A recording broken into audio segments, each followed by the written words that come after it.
गोविंद भगवान की जय। बोलो देवी भागवत महापुराण की जय।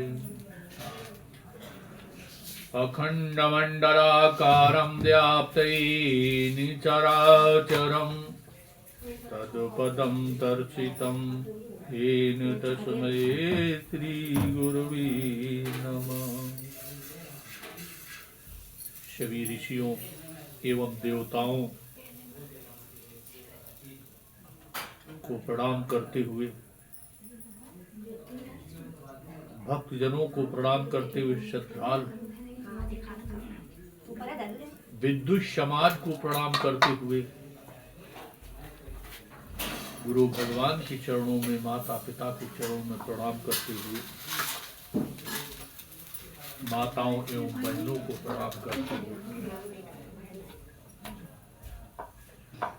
आइए दो बार भगवान का संकीर्तन करते हुए, अपनी मन को शुद्धि करते हुए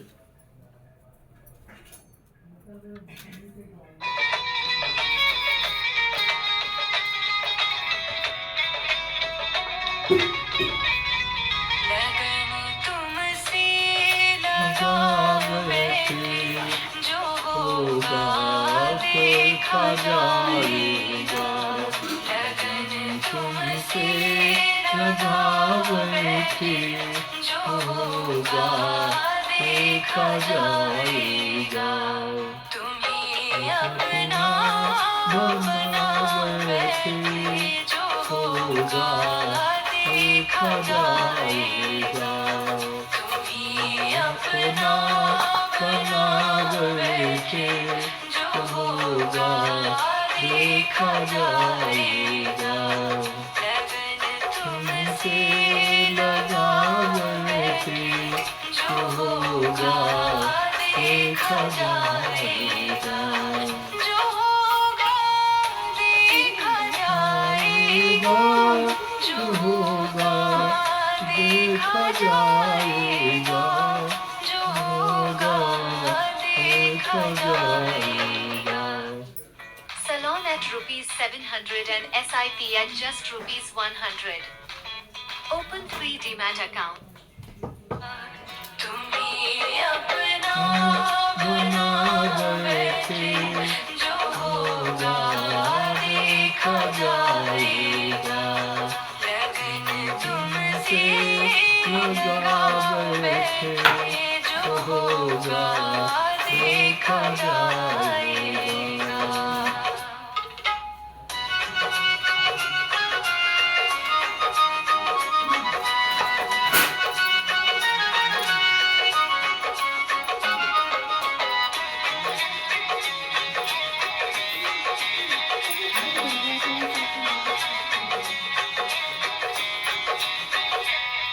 कभी दुनिया से मिलते थे कि छुप छुप याद करते थे।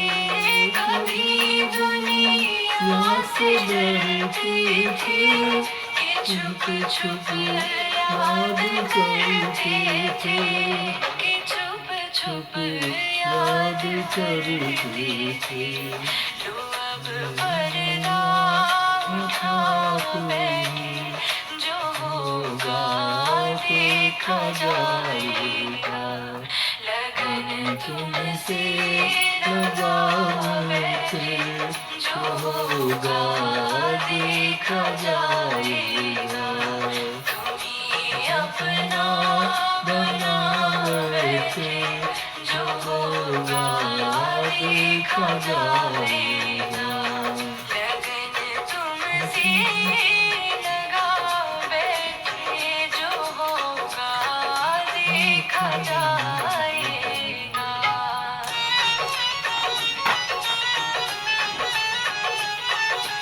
जय हो।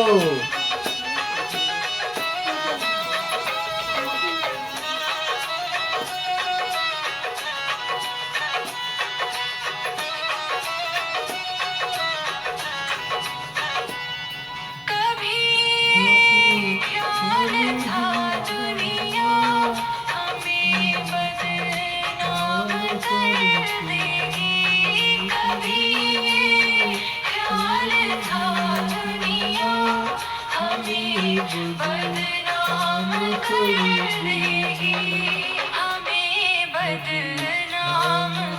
भीगी शर्म अब बीच खा बैठे जो होगा देखा जाएगा लगन तुमसे लगा बैठे जो होगा देखा जाएगा तुम्ही अपना बना बैठे जो होगा देखा जाएगा लगन तुमसे लगा बैठे जो होगा देखा जाएगा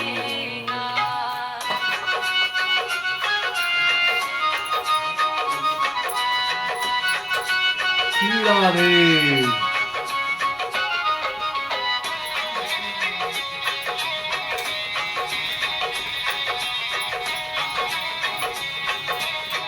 राधे दीवानी बन गई धीरे तो फिर दुनिया से क्या लेना दीवानी बन गई तेरे तो फिर दुनिया से क्या लेना तो फिर दुनिया से क्या लेना तेरे चरणों में आ बैठे जो होगा देखा जाएगा लगन तुमसे लगा बैठे जो होगा देखा जाएगा तुम्ही अपना बना बैठे जो होगा देखा जाएगा जो होगा देखा जाएगा जो होगा देखा जाएगा लगन तुम से लगा बैठे जो होगा देखा जाएगा। भगवान आपसे में लगन लगा बैठा। बोलो गोविंद भगवान की जय। कल कल कलोद करती हुई नादनी श्री पावन गंगा के तट पर बालू के आसन पर विराजमान श्री व्यास जी राजा जन्मेजय को कथा सुनाते हुए व्यास जी कहते, हे राजन, जब हरिश्चंद्र विश्वामित्र की तपस्या को रोक दिया और रोक करके घर चले गए, उसी समय विश्वामित्र मन ही मन कुपित होकर वहां से चले गए। घर जाकर के विश्वामित्र राजा हरिश्चंद्र के अनुचित कृत्य पर वशिष्ठ की कही हुई बात तथा तपस्या से विरत कर दिए जाने के विषय में सोचने लगे। अपमान हमारा हो गया। वो कोपाभिष्ट मन से बदला लेने के लिए तत्पर हो गए कि अब हम इस अपमान का बदला अवश्य लूंगा। उसी समय एक भयानक शरीर वाले दानों को शूकर के रूप में बना करके उसे राजा के यहां भेज दिया। विश्वामित्र ने अपनी तपस्या के बल पर एक दानों को मायावी शूकर बना दिया और राजा हरिश्चंद्र के यहां भेज दिया। महाकाल की समान प्रतीत होने वाला तथा विशाल शरीर वाला वो शुअर अत्यंत भयानक शब्द करता हुआ राजा हरिश्चंद्र के उपमन बगीचे में पहुंच गया। रक्षकों को भयभीत करते हुए मालती की तथा कदम्बों की लताओं को एवं जूही समूहों को बार बार रौंदने लगा, उखाड़ने तोड़ अपने दांत से जमीन को खोदते हुए उस सुअर ने बड़े बड़े वृक्षों को जड़ से उखाड़ फेंका।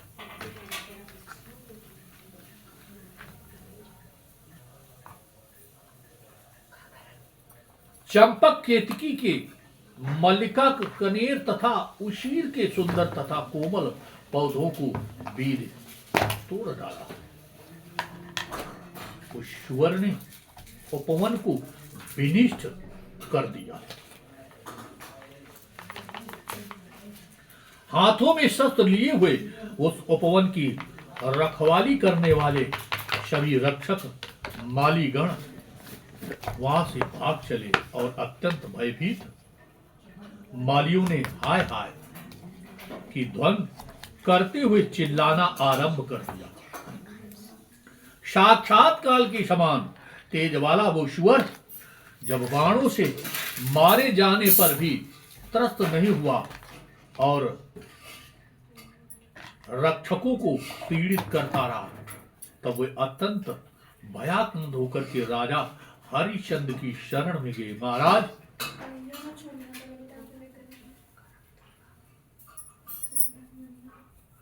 राजा ने पूछा कि आप लोग इतना घबराए क्यों? आप लोगों को क्या भय है और किस लिए आप सब यहां आए हुए हैं?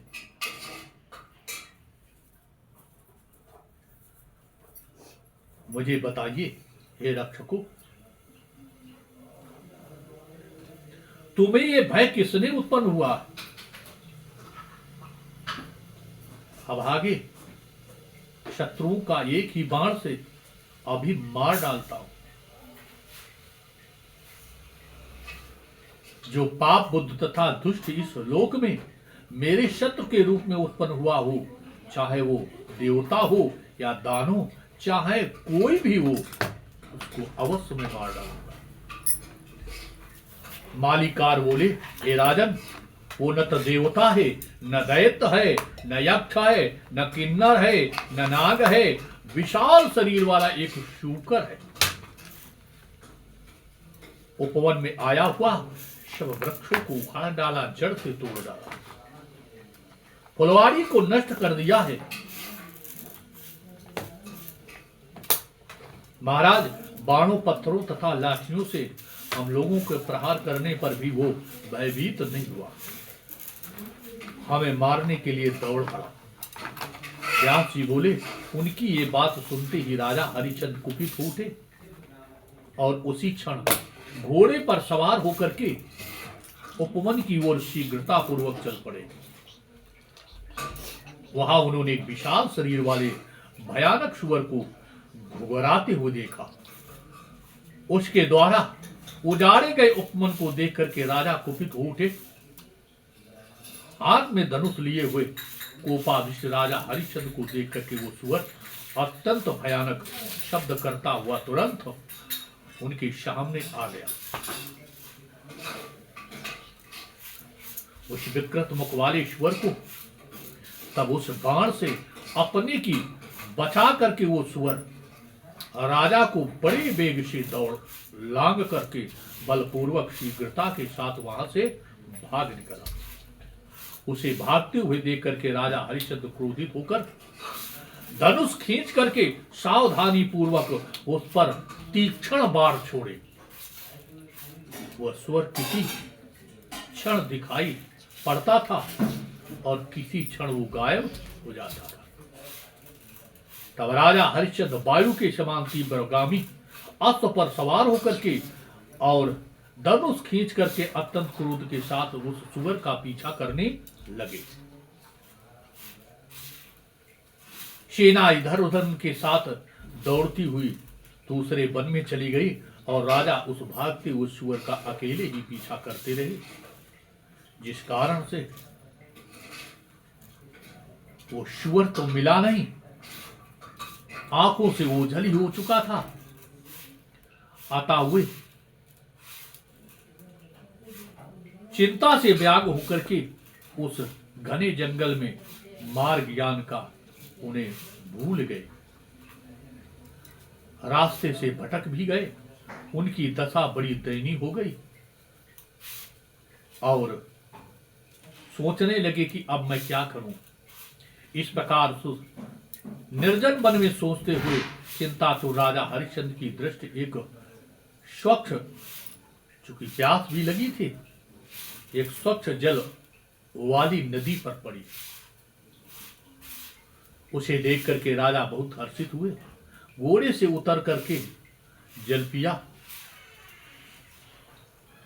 राजा को बड़ी शांत मिली। अब वे अपने नगर की जाने की इच्छा करने लगे, किंतु दिशा ज्ञान न रहने से उनकी बुद्धि भ्रमित हो गई थी। इतने में विश्वामित्र एक वृद्ध ब्राह्मण का रूप धारण करके वहां आ गए। उस श्रेष्ठ ब्राह्मण को देख करके राजा हरिश्चंद्र ने प्रणाम किया। प्रणाम करते हुए उन श्रेष्ठ राजा हरिश्चंद्र ने विश्वामित्र से कहने लगे, हे महाराज, आपका कल्याण हो। आप यहाँ किस लिए आए हुए हैं हे राजन? इस निर्जन वन में अकेले आने का आपका क्या उद्देश्य है? राजा बोले, विशाल शरीर वाला एक बलशाली सुअर मेरे पुष्पो धाम में पहुंच करके वहां की कोमल पुष्प वृक्षों को रौंदने लगा है। अब वो उसका मैं पीछा करते करते यहाँ आ गया। अब वो पापी तथा मायावी सुअर न जाने कहां चला गया, आंखों से ओझल हो गया। सेना के साथ सेना भी छूट गई है। भूख और प्यास भी व्याकुल होकर के मैं यहां पहुंचा। मैं अयोध्या का राजा हूं और हरिश्चंद्र नाम से विख्यात हूं। मैं राजस्व यज्ञ कर चुका हूं और याचना करने वालों को उनकी हर अभिलाषित वस्तु सर्वदा प्रदान करता हूं। हे ब्राह्मण, हे द्विजश्रेष्ठ, यदि आपको भी यज्ञ के निमित्त धन की आवश्यकता हो तो अयोध्या आए, मैं आपको प्रचुर धन प्रदान करूंगा। इस प्रकार 18,000 श्लोक वाली श्रीमद् देवी भागवत महापुराण संहिता 7वें स्कंद का हरिश्चंद्र द्वारा वृत्तांत ब्राह्मण के धन की 18वां अध्याय पूर्ण हुआ। बोलो गोविंद भगवान की जय। धर्म की अधर्म का, प्राणियों में वेश्य का, गौ माता की, गंगा मैया की, यमुना मैया की, सरस्वती मैया की, सरजू मैया की, वृंदावन बिहारी लाल की, अयोध्या धाम की, गुरुदेव भगवान की, अपने अपने माता पिता की, बजरंग बली की। हर हर महादेव नमः। पार्वती पते हर हर।